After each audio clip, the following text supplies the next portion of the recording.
Hello students, मैं पीयूष राजपूत और आपका अपना चैनल पीयूष कोचिंग क्लासेस। तो बच्चों, हमने अपनी मैट्रिक्स का एडिशन सब्ट्रैक्शंस यानी कि पूरी उसमें हमने वीडियोस अपनी कवर कर ली थी। आज बच्चों हम करने जा रहे हैं टाइप्स ऑफ मैट्रिक्स, एडिशन और सब्ट्रैक्शन पर बेस एक डीपीपी। ठीक है बच्चों, तो देखते हैं पहला क्वेश्चन क्या कह रहा है। कह रहा है कि the number of matrix having 12 elements is, यानी कि आपको पता है कि अगर आपके पास ऑर्डर पता हो तो आप उसके नंबर ऑफ एलिमेंट्स निकाल लेते थे। जैसे आपके पास मान लो एक मैट्रिक्स है, एग्जांपल मैंने लिया, उस मैट्रिक्स की जो ऑर्डर है अगर मान लो वो 2/2 है, तो आप ये कहते थे कि जो नंबर ऑफ एलिमेंट्स होंगे वो कितने होंगे बच्चों। तो जो नंबर ऑफ एलिमेंट्स होते थे वो हमारे m इंटू एन यानी कि 2 इंटू 2 यानी कि 4 होते थे। यानी कि हम ऑर्डर देख के ये बता पाते थे कि उसके नंबर ऑफ एलिमेंट्स कितने होंगे, हाँ या ना। अब जैसे हमारे पास नंबर ऑफ एलिमेंट्स हैं 12, तो अगर मैं ऑर्डर की बात करता हूँ तो आपका जो मैट्रिक्स है वो या तो 1/12 हो सकता है या 12 इंटू 1 हो सकता है, क्योंकि भाई m इंटू एन हमें क्या प्रोवाइड करते हैं, तो simple number of elements provide करते हैं। या 2 इंटू 6 या 6 इंटू 2 हो सकता है, या 3 इंटू 4 या 4 इंटू 3 हो सकता है, हाँ या ना। तो कितने टाइप्स हो गए बच्चों, तो ये आप ऐसे देखो तो आपके पास नंबर ऑफ मैट्रिसेस 6 होंगे, हाँ या ना।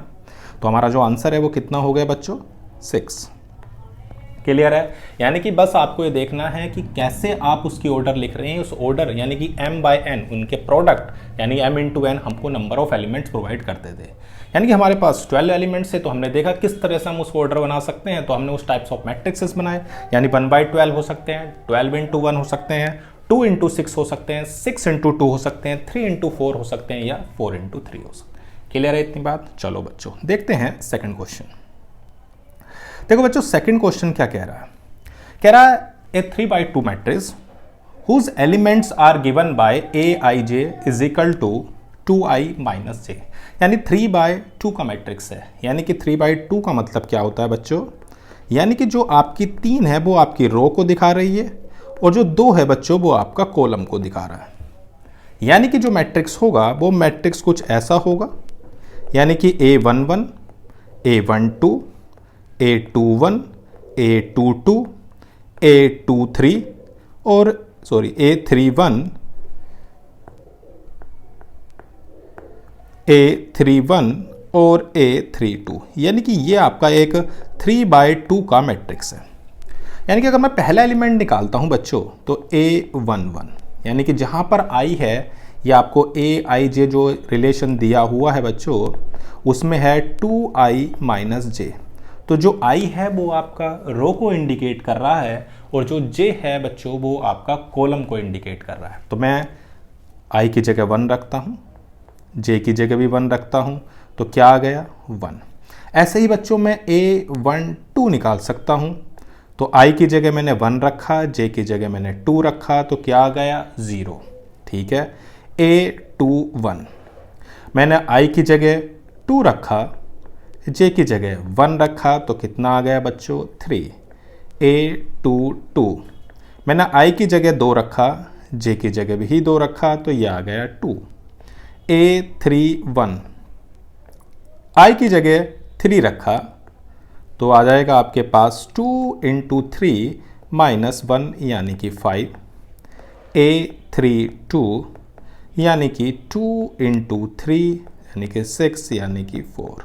अगर आप देखो तो जो आपका मैट्रिक्स है वो मैट्रिक्स बच्चों क्या हो जाएगा, पहला एलिमेंट हो गया 1, ठीक है, दूसरा आपका जो एलिमेंट है वो हो गया 0, ठीक है, तीसरा एलिमेंट आप देखोगे तो A21 आपका कितना है बच्चों, तो A21 आपका हमारे पास कितना दिया, A21 3, ओके, 2 2, ओके, 3 5 और 4। सही है इतनी बात। तो आपका कौन सा ऑप्शन हो गया बच्चों, तो ऑप्शन नंबर बी आपका सही है। क्लियर है इतनी बात। चलो बच्चों देखते हैं नेक्स्ट क्वेश्चन। तो नेक्स्ट क्वेश्चन भी बच्चों बिल्कुल ही इसके जैसा है। आपके पास ए आई जी यानी एक रिलेशंस दिया हुआ है और उससे आपको एक 2x2 का मैट्रिक्स बनाना है। क्या रिलेशन दिया हुआ है बच्चों? तो रिलेशन हमारे पास है A I J is equal to 1/2 3i minus 2j। हाँ या ना? ठीक है, आपको कौन सा मैट्रिक्स बनाना है? 2x2 का मैट्रिक्स। यानी कि आपके पास जो एलिमेंट हैं वो 4 हैं, A11, A12, A21 और दूसरा A22। इन सबसे पहले हम निकालते हैं A11। तो यानी कि हमारे पास I जो है वो 1 है और J भी क्या है? 1 है। तो सबसे पहले मैंने निकाला A11। ठीक है, I की जगह क्या रखा? 1, J की जगह क्या रखा? 1। तो कितना आ गया? 3 में से 1 गए यानी कि 1 बचेगा, यानी 1/2। फिर निकालते हैं A12। I की जगह मैंने क्या रखा बच्चों? 1 रखा। J की जगह मैंने क्या रखा? तो 2 रखा। तो हमारे पास क्या आ जाएगा बच्चों? 3 माइनस के 4 यानी कि माइनस के हाफ। फिर निकालते हैं A22। तो A22 कितना होगा? 1/2 3 इंटू 2 माइनस 2 इंटू 2। तो ये हो गया आपका 6 माइनस 4 यानी कि 2 डिवाइड बाई 2 यानी कि 1। अगला निकालते हैं हमारा रह गया A21 भी निकाल लेते हैं। तो 1/2 3 इंटू 2 माइनस 2 इंटू 1। तो 3 2 जा 6, 6 में से 2 गए 4 डिवाइड बाई 2। अब आपका जो मैट्रिक्स है बच्चों वो क्या हो गया? पहला एलिमेंट है आपका हाफ, दूसरा एलिमेंट है माइनस हाफ, तीसरा एलिमेंट है आपका पास 2 और फिर अगला एलिमेंट है 1। सही है, तो ऐसा ऑप्शन आपको नज़र आ रहा है, तो भैया ऑप्शन आपके पास है ए। क्लियर है इतनी बात? कुछ नहीं करना, जो आपको रिलेशन दिया है उसमें आप जहां भी आई आ रही है उसकी जगह रो और जहां जे आ रहा है उसकी जगह आप क्या रखें? कॉलम रखें। यानी कि जो भी एलिमेंट निकालना है उसकी करस्पॉन्डिंग आई और जे की वैल्यू को पुट करें तो आपका क्या हो जाएगा? मैट्रिक्स मिल जाएगा। क्लियर है तीनों क्वेश्चन? चलो बच्चों देखते हैं नेक्स्ट क्वेश्चन क्या कहता है। बच्चों आपको कह रहा है कि ए आपके पास है, ओके, और आपसे टाइप्स ऑफ मैट्रिक्स पर ही बेस्ड क्वेश्चन है। तो आपको बताया गया था कि अगर कोई भी मैट्रिक्स इस तरह से होता है कि आपके A B C D E और एफ, बाकी के सभी एलिमेंट्स आपको ज़ीरो हों, यानी कि आपके पास सिर्फ ये ही एलिमेंट्स होते थे, तो बच्चों हम उसको बोलते थे लोअर ट्रायंगुलर मैट्रिक्स। क्या बोलते थे बच्चों उसको? Lower triangular matrix. अब आप देखो, जो आपको मैट्रिक्स दिया हुआ है बच्चों, उस मैट्रिक्स में अगर आप देखोगे तो आपको सिर्फ और सिर्फ लोअर एलिमेंट्स हैं। तो आपका ऑप्शन क्या हो गया बच्चों? सी, लोअर ट्रायंगुलर मैट्रिक्स। क्लियर है इतनी बात? चलो बच्चों देखते हैं अब इसका नेक्स्ट क्वेश्चन क्या कहता है। कह रहा है if A and B are the square matrix of the same order, then दोनों की ऑर्डर सेम है, ए की भी और बी की भी। हमें पता है कि अगर दोनों मैट्रिक्स की ऑर्डर सेम होती हैं तभी हम उन्हें बच्चों ऐड या सब्ट्रैक्ट कर पाते थे। अगर हमारे पास ए और बी हैं तो अगर मैं इन्हें ऐड करूं सेम ऑर्डर, ध्यान रखना इसकी और इसकी जो ऑर्डर है वो सेम है, ये आपको दिमाग में रखना है। तो अगर मैं a प्लस बी करूं या b प्लस ए करूं तो दोनों सेम ही आएंगे, हाँ या ना? तो दोनों ही आपके सेम आएंगे क्योंकि दोनों की ऑर्डर सेम है। तो एडिशन में a प्लस बी वही होगा जो b प्लस ए होगा। तो ऑप्शन आपके पास हो गया ए। क्लियर है इतनी बात? चलो बच्चों देखते हैं नेक्स्ट क्वेश्चन क्या कहता है। Okay, choose the correct answer. Every identity matrix is a scalar matrix. सबसे पहले देखते हैं कि हमारे पास देखो आपको 3 तरह के मैट्रिक्स बताए गए थे। पहला था आपका डायगोनल मैट्रिक्स। कौन सा मैट्रिक्स था बच्चों? Diagonal matrix. डायगोनल मैट्रिक्स वो होता है जिसमें सिर्फ डायगोनल एलिमेंट्स हों। जैसे एक छोटा सा एग्जांपल, अगर मान लो मैंने 1 2 3 सिर्फ डायगोनल एलिमेंट्स ही लिए हैं, बाकी के सारे एलिमेंट्स क्या हैं? जीरो हैं, सिर्फ डायगोनल एलिमेंट्स आपको नजर आ रहे हैं, तो हम इसे डायगोनल मैट्रिक्स बोलते थे। अगर ये डायगोनल मैट्रिक्स में जो एलिमेंट्स आपको दिए गए हैं डायगोनल के, वो सब इक्वल हो जाएं। क्या हो जाएं? इक्वल। यानी कि मैं अगर इनको सबको 2 2 ले लेता हूं, सबको क्या ले लिया? 2 2, तो इस मैट्रिक्स को हम बच्चों बोलते थे स्केलर मैट्रिक्स। क्या बोलते थे, स्केलर मैट्रिक्स। अगर सारे के सारे डायगोनल एलिमेंट्स क्या हैं, सेम हैं, तो बच्चों वो हमारा कैसा था, स्केलर। और अगर ये सब 1 बन जाएं, क्या बन जाएं, ये 1 बन जाएं, ठीक है। अगर मैं इसको 1 0 0 0 1 0 0 0 1 ये ले लिया, तो इसको हम बोलते थे आइडेंटिटी, हाँ या ना। तो ये कैसा हो गया, आइडेंटिटी मैट्रिक्स।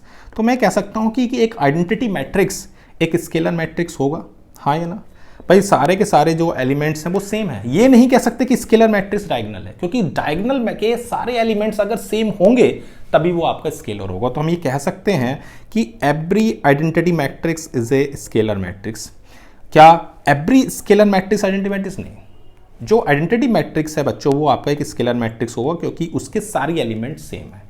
तो ऑप्शन आपका कौन सा हो गया साइन, ए ऑप्शन। क्लियर है इतनी बात कि डायगोनल एलिमेंट्स को, वो जिसके डायगोनल एलिमेंट्स हो, सिर्फ डायगोनल एलिमेंट्स, उसको हम डायगोनल मैट्रिक्स बोलते हैं। अगर वो डायगोनल एलिमेंट्स सेम है तो उसे हम स्केलर बोलते हैं, और अगर वो 1 है तो उसे बच्चों हम आइडेंटिटी बोलते हैं। क्लियर है इतनी बात। चलो बच्चों देखते हैं नेक्स्ट क्वेश्चन क्या कहता है। कह रहा था minimum number of zeros in an upper triangular matrix of order n by n is. Number of zeros पूछ रहा है, ओके। तो देखो बच्चों, सबसे अगर मैं छोटा मैट्रिक्स लेता हूं और वो भी आपका स्क्वायर मैट्रिक्स है, तो वो 2 by 2 का होगा। जैसे आपके पास एक एग्जांपल में मैंने 2 by 2 का मैट्रिक्स लिया, तो उसमें 4 एलिमेंट्स होते हैं। अब बच्चों इन 4 एलिमेंट्स की अगर बात करें तो उसने पूछा है अपर, सिर्फ अपर ट्रायंगुलर मैट्रिक्स ये होगा कि जो यहाँ पर एलिमेंट हो ये। अब इसमें कम से कम कितने जीरो होंगे, तो 1 जीरो होना चाहिए, कम से कम 1 जीरो तो होगा, ठीक है। तो इतनी बात क्लियर होगी कि अगर 2 by 2 का मैट्रिक्स है तो उसमें कम से कम 1 जीरो होगा।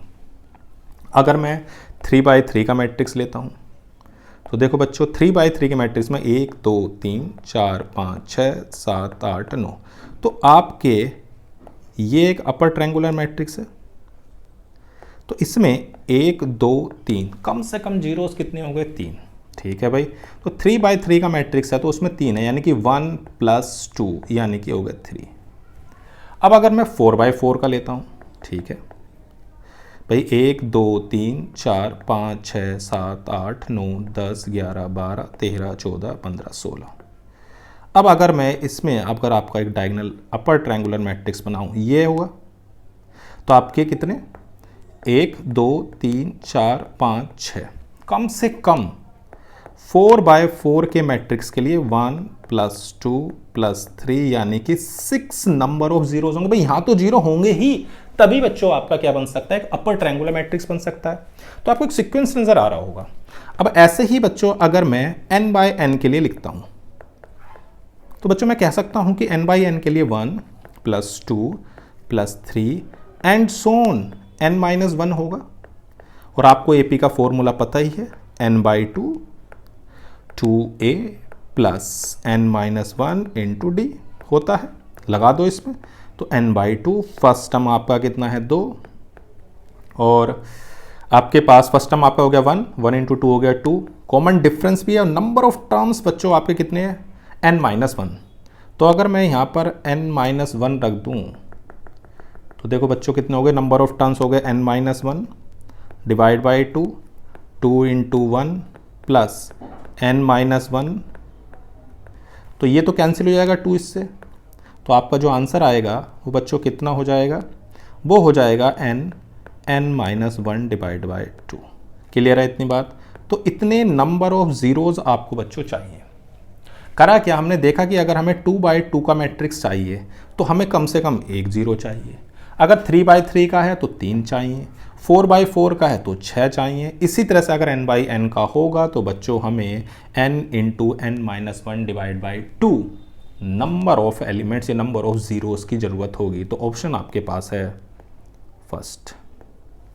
क्लियर है इतनी बात। चलो बच्चों आगे बढ़ते हैं, क्या कहता है। कह रहा है कि ए ट्रेस ऑफ ए। देखो भाई जब भी आपसे पूछे ट्रेस ऑफ ए, ये चीज़ आपसे अगर पूछ रहा है ट्रेस ऑफ ए, तो इसका मतलब आपको सिर्फ एक याद रखना है, सम ऑफ डायगोनल एलिमेंट्स। जितने भी डायगोनल एलिमेंट्स हैं उनका सम। अब देखो कौन कौन से हैं इस लाइन पर, तो आपका 1 है, 7 है और 9 है, तो कितना हो गया 17। ठीक है, इतनी बात। जब भी आपको ट्रेस ऑफ ए पूछे, जितने भी डायगोनल एलिमेंट्स है उसका सम कर दो, उसे हम बोलते हैं ट्रेस ऑफ ए। ठीक है, चलो भाई क्या कह रहा है, if every row of matrix A contain P elements, ठीक है, and its column contain Q elements, then the order of A. यानी कि उसके जो हमारे पास पी एलिमेंट्स हैं वो बच्चों रो में हैं, और जो क्यू कॉलम में है वो कितने हैं, क्यू हैं। तो अगर आप इसकी ऑर्डर की बात करते हैं तो ऑर्डर में कुछ नहीं है। अगर आप रखोगे पहला A11, A12, ऐसे चलते चलते आपको P एलिमेंट्स लेने हैं हमारे पास, और Q एलिमेंट्स कितने लेने हैं, कह रहा every row of matrix A contain P elements. इस पूरी रो के अंदर P एलिमेंट्स है, तो ये हो जाएगा A1P। ऐसे अगला हो जाएगा A21, A22, ऐसी कितना हो जाएगा ये A2P। और अगर मैं AQ1, AQ2 और ऐसे ही पहुंचेगा AQP। तो अगर आप बच्चों ऑर्डर की बात करते हैं तो ऑर्डर क्या बताती है, रो बाय कॉलम। तो रो कितनी हो गई बच्चों, तो Q इसकी रो हो गई और P इसका कॉलम हो गया। तो ये बच्चों इसकी क्या हो गई, ऑर्डर। ठीक है, यानी हमसे सिंपल ये बोला गया था कि जो हमारी रो है उसमें P एलिमेंट्स दिए हुए हैं और जो कॉलम है उसमें हमारे पास Q एलिमेंट्स दिए हुए हैं, तो उसके करस्पॉन्डिंग आपकी जो ऑर्डर है वो आपकी क्या हो गई, Q बाय P। क्लियर है इतनी बात। चलो बच्चों देखते हैं नेक्स्ट क्वेश्चन क्या कहता है। आपके पास मैट्रिक्स गिवन है, उन दोनों का डिफरेंस दिया हुआ है 1 4 2 -5 एक मैट्रिक्स, और आपसे पूछा है तो आप सबसे पहले आप इसका डिफरेंस ही निकालें। ठीक है, चलो भाई, तो 2 -3 4 0 -ACBD। ठीक है बच्चों, इसका डिफरेंस निकालते हैं तो ये हो जाएगा 2 -A। ध्यान रखना किसी भी दो मैट्रिक्स का सब्ट्रैक्शन और एडिशन तभी पॉसिबल है जब उनकी ऑर्डर सेम हो। अगर बच्चों ऑर्डर सेम नहीं है तो आप उनका एडिशन और सब्ट्रैक्शन नहीं कर सकते। तो आप सबसे पहले ये देखें क्या उनकी ऑर्डर सेम है, तो हाँ जी बिल्कुल 2 by 2 का मैट्रिक्स है तो ऑर्डर सेम है, वरना ये पॉसिबल नहीं है। तो हो जाएगा -3 -C, 4 -B और 0 -D। इक्वल टू में आपको पता ही है 1 4 2 -5। ठीक, आप कंपेयर कर लें तो 2 -A is equal to 1 -A is equal to कितना आ जाएगा 1 -2, यानी A की वैल्यू आ गई 1। ठीक है बच्चों, तो A हमारा कितना आ गया, 1 आ गया। दूसरा कंपेयर करते हैं तो 4 -B is equal to 2 -B is equal to कितना आ जाएगा 2 के 4, यानी कि -2। तो A की वैल्यू आ गई, B की वैल्यू आ गई, C की वैल्यू निकाल लेते हैं बच्चों, कितनी होगी C, तो -3 C इज इक्वल टू कितना है 4 है, तो -C इज इक्वल टू 4 + 3 यानी कि -7।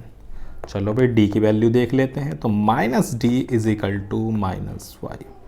अब देखो A की वैल्यू है 1, चलो भाई 1, B की वैल्यू कितनी है बच्चों, तो 2, ठीक है, C की वैल्यू -7 और 5। तो आपको ये ऑप्शन दिख रहा होगा, ये मैच कर रहा है, तो ऑप्शन हो गया C। कुछ नहीं करा हमने, दोनों मैट्रिक्स को सब्ट्रैक्ट करा, फिर तीसरे मैट्रिक्स के हर एलिमेंट्स को कंपेयर कर दिया है और उससे हमने ABCD की वैल्यू निकाली। क्लियर है इतनी बात। चलो बच्चों देखते हैं नेक्स्ट क्वेश्चन।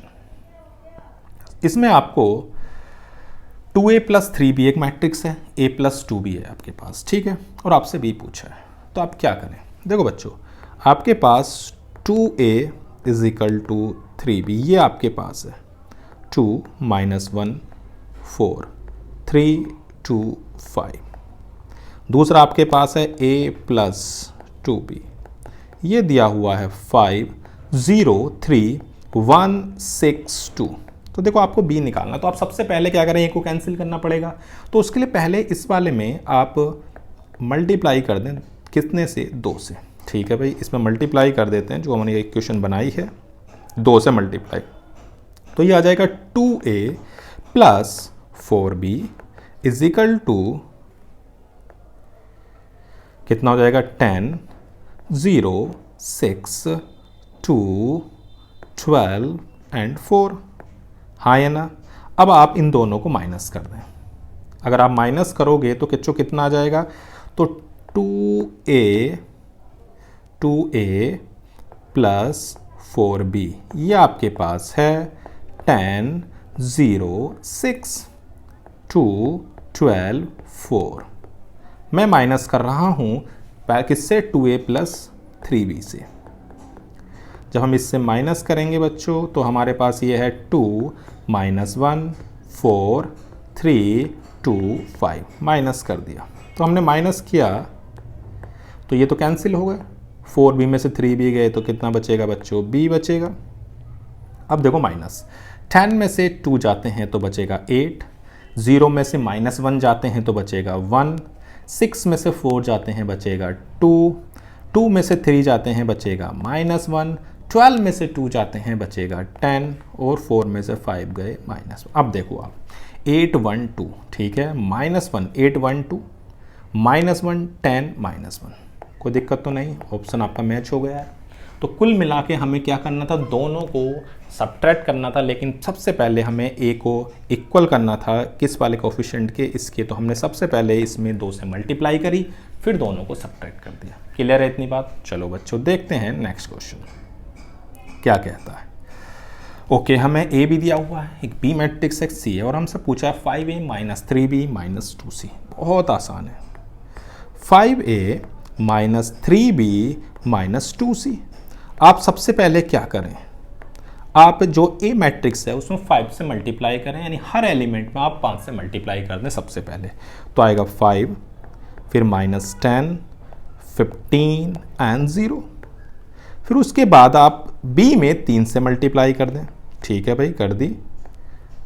फिर आप c में मल्टीप्लाई कर दें 2 से, तो कितना हो गया 2 0, कोई दिक्कत तो नहीं। तो आपके पास है 5 -10 15 एंड 0। अब देखो इन दोनों को हम ऐड कर लेते हैं पहले। तो -3 12 में से माइनस हो जाएगा 10, ये हो जाएगा 8 और ये हो जाएगा 9। अब देखो बच्चों 5 में से -3 जाएंगे तो क्या बचेगा, तो ये बच्चों आपका बचेगा 8, -10 हो जाएगा -20, 15 में से 8 जाएंगे बच्चों बचेगा 7 और ये बचेगा 9। तो ऐसा कोई ऑप्शन है? बिल्कुल है, यानी कि बी। कुछ नहीं करना, सिंपल एक एडिशन सब्ट्रैक्शन बेस्ड आपका क्वेश्चन था। हमने मैट्रिक्स में सबसे पहले उनके कोफिशिएंट जो हैं रेस्पेक्टिवली उनसे मल्टीप्लाई करी और फिर एडिशन सब्ट्रैक्ट कर लिया। क्लियर है इतनी बात? चलो बच्चों देखते हैं नेक्स्ट क्वेश्चन क्या कहता है। ओके, हमें 2 मैट्रिक्स दिए हुए हैं, दूसरी तरफ भी 2 मैट्रिक्स का डिफरेंस है, तो सबसे पहले उनका एडिशन कर लेते हैं। ध्यान में रखना बिल्कुल कि ऑर्डर सेम है तभी आप एडिशन और सब्ट्रैक्शन कर सकते हो, अदरवाइज नहीं कर सकते। तो सबसे पहले इनकी ऑर्डर देखिए, सभी की ऑर्डर 2/2 है, तो सबसे पहले इनको ऐड करते हैं। तो हम इन दोनों को अगर ऐड करें तो x -2 1 4 y + 4। फिर आप इन दोनों को सब्ट्रैक्ट करें तो 3 में से 2 जाएंगे 1, 5 में से 4 गए 1, 6 में से 2 गए 4, 3 में से 1 गए 2। अब कंपेयर कर लें तो x - 2 = 1, यानी कि x = 3, y + 4 = 2, तो y = 4 - 2 यानी कि 2, यानी कि x की वैल्यू 3 है और y की वैल्यू 2 है। ऐसा ऑप्शन, x की वैल्यू 3 y की वैल्यू 2, ऑप्शन आपके पास है सी। कोई दिक्कत? बहुत आसान है। चलो बच्चों अब अगले क्वेश्चन की ओर बढ़ते हैं। बिल्कुल ये आपका एक कंपेयर, मतलब दोनों तरफ के एलिमेंट्स को कंपेयर करने पर बेस्ड क्वेश्चन है। दोनों तरफ के कंपेयर करते हैं तो देखो बच्चों x + y किसके इक्वल है, 4 के, रख दो। दूसरा x - y किसके इक्वल है बच्चों, 0 के, सही है। फिर आपके पास है 2x + z, ये इक्वल है आपका 7, और अगला आप देखोगे लास्ट एलिमेंट तो 2z + w आपका है 10। तो यानी कि एक तरह से हमारे पास 4 इक्वेशन बन गई हैं। कोई दिक्कत तो नहीं, सिंपल आपको कंपेयर करना था, आपने कंपेयर किया और उससे इक्वेशन बनाई। अब फर्स्ट और सेकंड इक्वेशन को आप क्या करो, ऐड कर दो। तो देखो इन दोनों को अगर मैं ऐड करता हूँ, इक्वेशन नंबर फर्स्ट और सेकंड को, तो देखो y से y तो कैंसिल ही हो जाएगा, तो आपके पास क्या आएगा बच्चों, 2x इज इक्वल टू 4, यानी कि जो x की वैल्यू है वो आपकी आ गई 2। अब चाहो तो इसमें रख दो, चाहे इसमें x माइनस वाई आपके पास 0 था, तो यानी कि x और y आपके इक्वल हैं, तो इससे आपकी x और y की वैल्यू बच्चों क्या आ जाएगी, सेम, यानी कि x अगर 2 है तो y भी आपका 2 है। ठीक है, आप चाहो तो ऑप्शन आप वैसे भी कंपेयर कर सकते हो, 2 2 आ रहा है। चलो भाई, अब आप x की वैल्यू को इसमें रख लेते हैं, किसमें, इक्वेशन नंबर 3 में। तो 2 into 2 plus z is equal to 7, z is equal to 7 minus 4 यानी कि 3। ठीक है भाई, 2 भी आ गया, 2 भी आ गया, 3 भी आ गया। अब w निकाल लेते हैं, तो 2 इंटू 3 इस इक्वेशन से w इज इक्वल टू 10, तो w आ गया 10 माइनस 6 यानी कि 4। सही है इतनी बात। तो हमारे पास x की वैल्यू 2, y की वैल्यू 2, z की वैल्यू 3 और w की वैल्यू 4। तो ऑप्शन आपको नज़र आ रहा होगा ए। क्लियर है इतनी बात। तो बच्चों हमने आज 14 क्वेश्चंस करे जो बेस्ड थे simple types of matrix, addition of matrix और सब्ट्रैक्शन ऑफ मैट्रिक्स पर। तो आपको क्वेश्चन समझ में आ गए होंगे। तो बच्चों आज की क्लास में सिर्फ इतना ही। Thank you.